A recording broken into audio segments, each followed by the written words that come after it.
नमस्कार मित्रांनो, त्रिकोणी आकाराचे शेत कसे मोजावे बघणार आहोत. एकदम सोपी पद्धत. मग हे आपलं त्रिकोणी आकाराचं शेत आहे मित्रांनो. मग याचं सूत्र काय असते, 1/2 गुणेला पाया गुणेला उंची.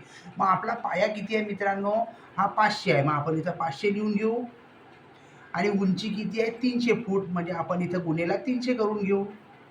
मग यानुसार याचा गुणाकार केल्यानंतर मित्रांनो आपलं उत्तर जे आहे 5 त्रिक 15, हे 15 आपण लिहून घेतले. 1 2 3 4, हे 4 शून्य आपण याच्यावर देऊन देऊ, म्हणजे उत्तर आलेलं आहे मित्रांनो आपलं 1.5 लाख. मग आता आपण काय करणार आहोत, 1 2 3 4 ह्या 1.5 लाखाला आपण भागीला 2 घेणार आहोत मित्रांनो. म्हणजे यानंतर आपलं उत्तर किती येणार आहे तर 75,000. हे 75,000 जे आहे मित्रांनो, हे आपलं स्क्वेअर फूट आलेलं आहे. या संपूर्ण जमिनीचं क्षेत्रफळ हे आहे 75,000 स्क्वेअर फूट. मग यानंतर आपण काय करणार आहोत मित्रांनो, याला गुंठ्यात बघण्यासाठी हे जे 75,000 आहे याले भागिले आपण 1089 ने भाग देणार आहोत. का, कारण की आपल्याला गुंठ्यात बघायचं आहे. मग 1089 हे एका गुंठ्याचं क्षेत्रफळ आलेलं आहे, म्हणून आपण हे भागेला घेतलेलं आहे.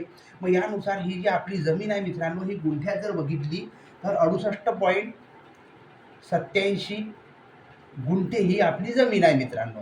म्हणजे साधारणतः एका एकरामध्ये 40 गुंठे असतात. मग यानुसार आपण आपली शेत मोजू शकतो. मग आपल्याला जर हे आरमध्ये बघायचं असेल तर यानुसार आपण काय करणार आहोत मित्रांनो, आपल्या शेतीचं जे क्षेत्रफळ आहे ते आहे 75,000 स्क्वेअर फूट. मग यानुसार आपण एका आरचं क्षेत्रफळ इथं टाकणार आहोत.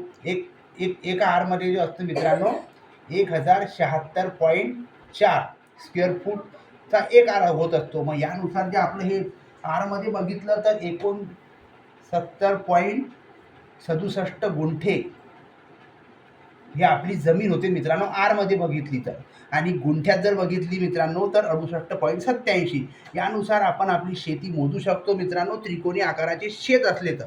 व्हिडिओ जर आवडला असेल तर आमच्या यूट्यूब चॅनलला सबस्क्राईब नक्की करा. आम्ही असेच नवीन व्हिडिओ आमच्या यूट्यूबवर अपलोड करत असतो मित्रांनो. धन्यवाद.